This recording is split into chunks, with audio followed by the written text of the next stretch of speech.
I'm here with Will Cady, who is one of the senior people, head of brand at Reddit, also an artist, also a musician and an amazing writer, it seems. And he's here to share some of his ideas. They're some of the most beautiful and powerful ideas for like shifting humanity. And over to you, Will. What's going on with your thought process now and everything? Sure. Yeah. Thank you for the very generous intro there. I am a musician first and foremost. Became a creator with a discipline in music, and was drawn into advertising because I was so mystified by the idea that we live in a time where we have the power to get a message to everybody in the world if we want to at any given moment, unlike any other time before. So looking at the dials and the levers and the wiring and the plumbing, whatever metaphor you want to use for it, was something that was really intriguing for me. And that pulled me into the world of brand. And so throughout most of 2019, there was this emerging idea of brand purpose, which is still taking shape right now. And it's really about, if we're going to exist, if we're going to take up space, what are we going to do with it? What is it that we're actually contributing to the world and the community? It was really refreshing to see something like that come from a space that, typically people would think would have a cynical mindset. But why was that happening? It was happening because our world has fallen out of balance. And I think we're all aware of that. And we're all aware of the biggest pieces that are pushing that out of balance. And I think that brands realize that they can be a piece either pushing things into further imbalance or bringing things back into balance. They have an immense amount of power. So it's no coincidence that these were the people, the humans that represent these large corporations, feeling what's happening in this planet, waking up to the idea that there's something that they can do about it. When I looked into the way that world operates, it's a very left-brained kind of environment. And it's very much about the data. It's very much about the engineering. And that's good, because that's how you build and that's how you verify and that's how you work with objective results and don't let your own biases get in the way. But when it came to this idea of brand purpose that was emerging, it was kind of like the industry's sort of feeling through the dark to try to figure out something beyond what they're provided with the toolkit to understand. And thinking about the imbalance, the world of technology and the way that that's governed a lot of our decisions started to feel a lot like living in a world with a yang without a yin, right? With a mind, but without a heart. And I started to wonder what could balance this out? What could create a polarity to the conversation so that we can actually start to think about the nature of what we've created and what effect it's going to have on our humanity and on our planet. And that was the very beginning of the idea that became Heal. Then towards the end of 2019, we really, really started to see some signals that this next decade was going to change the human experience on this planet as we know it. And I did not expect our experience to change within the year 2020. You called it. But it happened very, very quickly. But the truth is that this pandemic that we're experiencing right now, these trends existed before it, and they're going to exist after it. So we are still moving in this direction of getting ourselves back into balance. And so it is my belief that the tools that are going to get us into balance come from STEM. They come from science, they come from technology, they come from engineering, and they come from mathematics. But those are the very same tools that brought us here. And that's why that balance is so important, because where do you guide the direction of these forceful objects that we've created? And that's the notion of Heal that stands alongside STEM in a marriage, in a counterpart, in a complementary fashion that stands for healing, environment, art, and language. And where STEM is the laboratory of the objective, Heal is the laboratory of the subjective. when you look at the experience of something like COVID-19, there are two levels to what is happening. There is the pandemic itself, the medicine and the science, the epidemiology, and the study of the statistics that tell us where this thing is going, what measures we need to take to kind of turn it the other way and get past it. But then we also have the level of the panic. And that is what we're going through culturally, collectively, and as individuals. And that is just as important to the future of our planet as addressing the disease itself, because this is a moment of incredible transformation. It's a moment of incredible fear. It's a moment of incredible connection. It's a moment where we know that our lives are never going to be the same. So does STEM have the tools to embrace that side of the equation in a solutions-oriented way? I don't believe so. I believe that the tools of heal, looking at healing modalities like meditation and your nutrition, your sense of biohacking, environments, what are you connected to? What is the, situation in your apartment that you're quarantined, the community that you're in, the planet that we're a part of? How can we be more aware of that? And then art, how are people expressing what quarantine is? What does anxiety feel like? What does connection feel like? How can I bridge the gap between what I'm experiencing over here and what you're experiencing on the other side of the screen? Art is a way to bridge that. And then language, so powerful. Human history is full of wisdom from all of these different stories embedded in myth, embedded in systems like languages, the Hebrew language, the Sanskrit language. The tarot system is full of wisdom. Folk stories are full of wisdom because people have been through plague before. Mm-hmm. And so when we look at things like that without asking, are they verifiably true, but ask, what are they trying to convey? We can unlock some wisdom to help us get through this next period in alignment with where our evolution is taking us. And that's the intention of Heal for not just the pandemic, but for the next decade and beyond. Exactly. And like, this is, one thing that I'd like to emphasize is that what you've created here, and, it's pretty safe to say that modern society, modern humanity is definitely left brain biased. I mean, there is an emerging scene of kind of like empathy and the consciousness movement and everything, which is emerging, but I haven't really seen anyone give it, like quite the weight that you have in terms of yin and yang, left brain, stem, right brain, heal. You've put a framework around it. So before we go into the, each individual item, like what you said then, you gave some examples relating each one of the items to the current situation. Would you make it even a bit more concrete by saying how you've personally been thinking about it for your own situation and the people around you?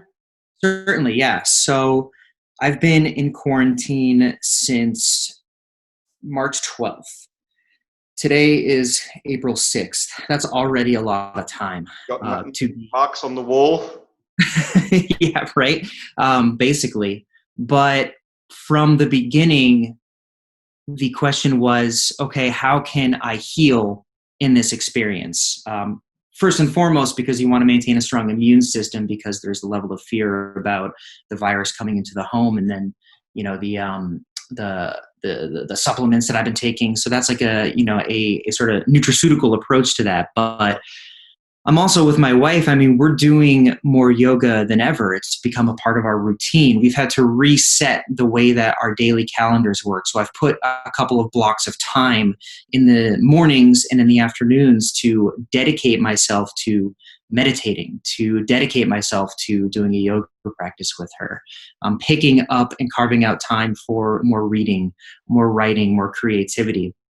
So in that, you see there is the healing. There is, we certainly cleaned up our space yesterday. Yesterday was Sunday, and we attacked the apartment to make it a better space to be in. Mm-hmm. We have all these plants that we're taking care of. So that's, a sense of environment, right? Being conscious of like, all right, we're stuck in this place for a while. So what can we do to make this environment the most, beautiful that we can? That's opened up new awareness that we didn't have before. The art, that's the creativity, just getting out these feelings, just allowing ourselves to be a channel, not a bottle, is really important to a healing process. And then sharing it and finding connection with other people where they're creating art and seeing theirs, or where they're seeing the art that I've created, supplements, that distance. And then language, just looking deeply into, the different books and systems, and even just kind of finding the ways that, this is funny. I've spent a lot more time with my dog, right? And so the language of connection from human to dog has been a bit of a teacher during this time, in terms of gesture, in terms of rhythm, in terms of the way that eye contact is used. It's expanding my sense of humanity. This is all everything that I didn't allow myself to have the time for before any of this happened. And it is enormously healing. I actually physically, mentally, emotionally, and spiritually feel better than I did in 2019 before all of this was happening. Exactly. And that's because I took a proactive stance on taking a heal mindset to quarantine. So, so you've written a massive 32-minute read article on Medium, which is the second part to what I picked up a few months ago about introducing the heal framework. So I guess that encapsulates part of the art. Would you call it an art thing? Obviously a language thing, and you're going into different words from, like ancient languages as well. So like that, would you say that piece covers art and language? Yes, very much so. I think any bit of writing, it's, you're going to classify that as language a little bit more because you're using language to convey the ideas and the information that you think is important. Whereas I think like a watercolor is more definitively art, or music is more definitively art. Mm-hmm. Art is anything that's the output of a creative process, maybe? Well, art, I think I would draw the line this way, where art can be pure subjectivity with no attempt at conveying rigid objective information. When the pieces that I write are essays, and they're really trying to make sense of things. So it's a little bit of a dialogue between the brain and the heart. Whereas I also play music, and I've been playing some music during this time. That is purely, the heart. And there's no need to translate what is coming through with language. Mm-hmm. So the title of your article is "What We're Missing with Human Connection." Yeah. You're relating it to the current situation, but not like explicitly and aggressively. Yeah. So can you speak to a little bit about what you're thinking, how you're thinking about connection, how you're thinking about empathy given the current climate and beyond? Mm-hmm.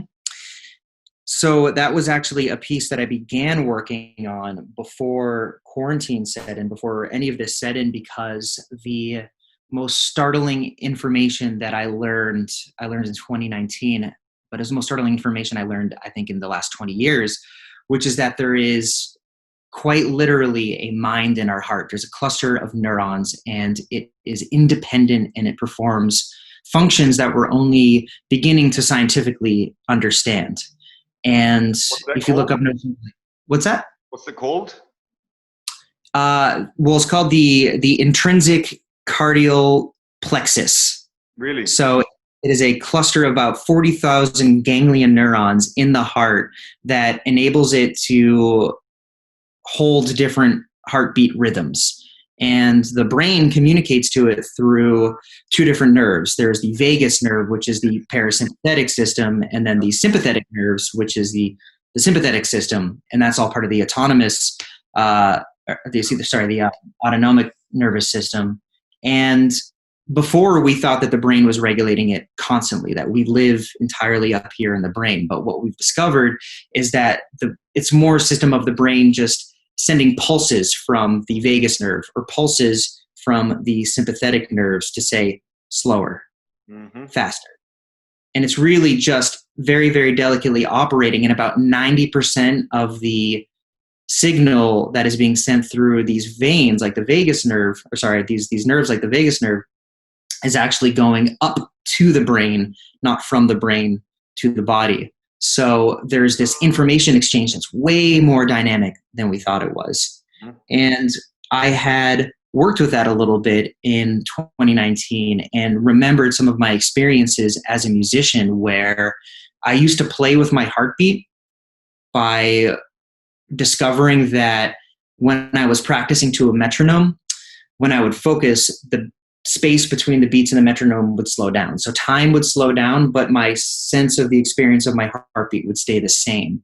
And so that was like this sort of interplay between my subjective experience of time and the objective measurement of time. Wow. And there was something to do with the heart, but gaining this information helped me realize that there is more to what is embedded in our heartbeat than I had previously considered. And so what I explore in that piece is the idea that the rhythms of our heart hold different ways of being, different archetypes to embody. When you feel like the hero, when you feel like the victim, when you feel like the sage, when you feel like the lover, there's a heartbeat that goes with that. And that heartbeat sends information to the brain and to the rest of the body that then your mind tries to tell a story around. It tries to make sense of it with images, with memories. Perfect example is when you have a hangover and you feel anxiety, but you don't know why. And then you start scanning the night before and you're like, what did I do? I did something. And then some little moment comes up and your brain holds onto it and it says, that's it. That is why you feel the way that you feel. Last shot of tequila. That's from the heart. What was that? I said that last shot of tequila, or 5 shots of tequila. Yeah, right. Exactly. Why did I take that last shot? And so I think that this is enormously powerful because I know as well that experience with the metronome was me by myself, practicing. But when I played with other musicians, there is this sync that happens, and it was the first time I heard the word synergy, which is used a lot in a business sense. But it's really where a group of people become one unit.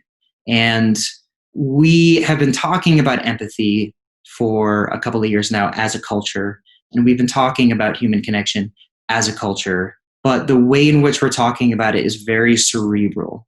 But the truth about it is that when you have experiences like playing music together with other people, your biorhythms sync, your heartbeats fall into sync. Just the rhythms of your body become a part of the rhythm of the music, and there's a different exchange that happens with physical presence than with mediated presence, like the one that we're having right now. So when I say what we're missing with human connection as the title of that piece, it's about the idea that we've been looking for the secrets of empathy in the wrong place. We can see how it's reflected in what happens in the brain, but there is a whole other part of the picture that happens through the heart. So we've always been missing that, at least in terms of our modern culture. But in this moment where we are in quarantine, we have an opportunity to ask that question in a different way. What are we missing with human connection? We can look in the spaces left behind where other people used to be and feel what is missing. And through that feeling of what is missing, we can discover what we were taking for granted in the first place. Okay. So, I mean, and yeah, you've gone into a lot of detail in this article. Now, if we were to kind of encapsulate the key outputs or ideas that people could implement to, especially now, enhance their human connection. Do you have any unique views on that or angles? Yeah, certainly. So when you're feeling a powerful emotion, put your hands on your heart and breathe into it in steady breaths, just 7 seconds in, 7 seconds out. And that's going to do two things. That's going to bring you back to a state of coherence where you're feeling a little bit more balanced, but you're also going to turn your attention to what the rhythm of that heartbeat was with that feeling. And you're going to strengthen your internal index of the different rhythms that your heart holds. And you can call upon them. You can get free energy almost by going back to high energy memories, but not going back to them as memories, going back to them as rhythms in the heart. Okay. So the heart will start beating like it felt in that moment I felt when I proposed to my wife and it's this infinite well of free energy. You've been practicing this, so you're speaking from experience, right? This is something you've been working on. Yep. But to do it, you have to gain a practice of tuning into your heart. Exactly. Not worrying about the heartbeat. Not, sometimes, you wonder, like, if I start thinking about my heartbeat, is it going to stop if I stop thinking about it? That's an anxiety that I've had in the past. But just listening to it, just listening to it. And by tuning your brain, be aware of it. By tuning your brain into it, you are not just subconsciously listening as the brain is doing at all times, but you're consciously listening. You don't have to understand it. Yeah. Just notice but it. in the rhythms is information, and over time you can start to recognize the fingerprints of your own emotional states. Okay, well that's an amazing nugget there, and that's a very personal experience. What would you say to now extending that from outside of you to other people, the people that you care about, etc.? What are some similar kinds of techniques that you would suggest for that, especially now that we're all stuck on Zoom and digital things? Is there any way for us to get this group coherence going, this group flow? My interpretation of what you're saying, by the way, is group flow, group ecstasis from stealing fire from the flow guys. Yeah. So music, I believe, can be a bridge, and I've seen a lot of Zoom dance parties emerging. What I love that's been happening in the last couple of weeks is it's no longer just a live stream where everybody watches the DJ, but some events where in order to be a part of it, you have to dance. You have to go on video, and they're gonna show you, and you've gotta get moving. But I believe, this is a belief that I haven't really done the full scope of research to back up, but I believe that music, that great music, is an index of emotional states as felt by the heart. And when you really, really listen to those music rhythms and performances, you tune into the heart state of the performers. And I think that that's why, a lot of basketball players, for example, will listen to rap before they go onto the court, because they'll tune into the flow state of the rapper. And that will help them with their game. When you're on video conference with people, if you really want to connect, if you really want to get that group state, I would say use music as that bridge. And that can be something as fun and silly as having a dance party, or if you really want to take it all the way, I mean, if you want to have group meetings where you start listening for 2 minutes to the same song, that's going to tune you to the same kind of rhythms because it's in there. And so it's not so much that you're going to be stepping into a room together and your physical presence is going to negotiate with each other, and you're going to see, all right, what's different about today than yesterday? How's everybody feeling? And then you gather into that group sync. But there is something that's a little bit more rigid that you can all meet in, and it's the feeling of that particular song. I would certainly suggest Bill Withers as an artist to consider enormously open heart, Nice. past this last week. So the spirit is stronger there. And I think that, I actually just read a piece this morning that somebody from one of the stars of the high school football team in my town in Massachusetts wrote a piece about how they used to listen to Lean on Me after games, every game, and sing it on the bus together. And there was a element of self-consciousness to that, because it was you would think that a football team would be a macho thing, was along the lines of what he said, but there are these sensitive parts to us. The fact that was there and that was something that was so important to them, I think, is an indicator of what music can do to create that synchronization on a team level that is so freaking important. And yes, it might be louder and more cathartic together on a bus, but even if you're just closing your eyes and listening to a song in the first 5 minutes of your meeting on Zoom together, you're probably going to feel more connected. Okay, well, that's absolutely beautiful and also powerful. I think that you've given us an individual practice of tuning into your heart, being mindful, paying full attention, and learning how to hear it. That's something which I need to work on, and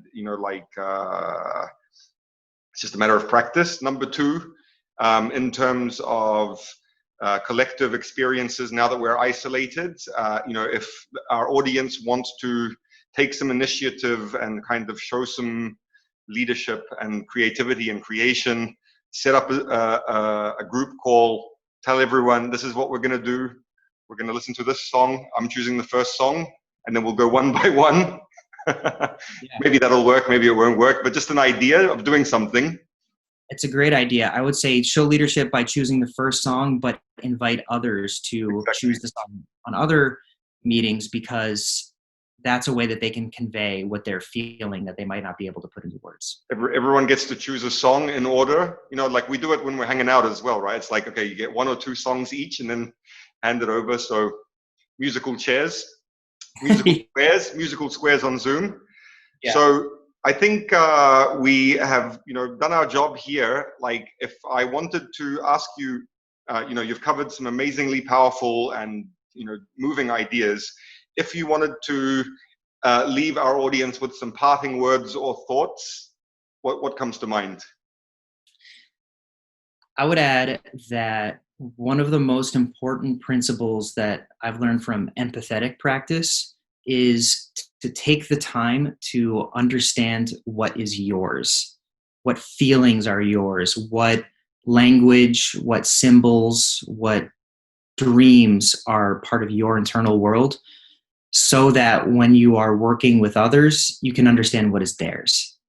And quarantine is a very, very good time to tap into what is yours, so that when you go out into the world and reconnect with people, you'll be far more sensitive to realizing that somebody else is bringing in an emotional state, and you will just feel what other people are feeling by being in better tune with yourself. Nice.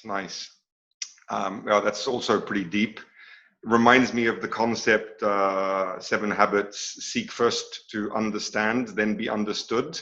And what you just said is like, understand yourself, then understand other people, and through that understand other people. Amazing. So thank you again for your contribution, your wisdom. We will be following your career with great interest. And we'll leave some notes about how people can reach you, follow you, etc. Thank you again. And until this episode, sir. Ciao. All right. Well.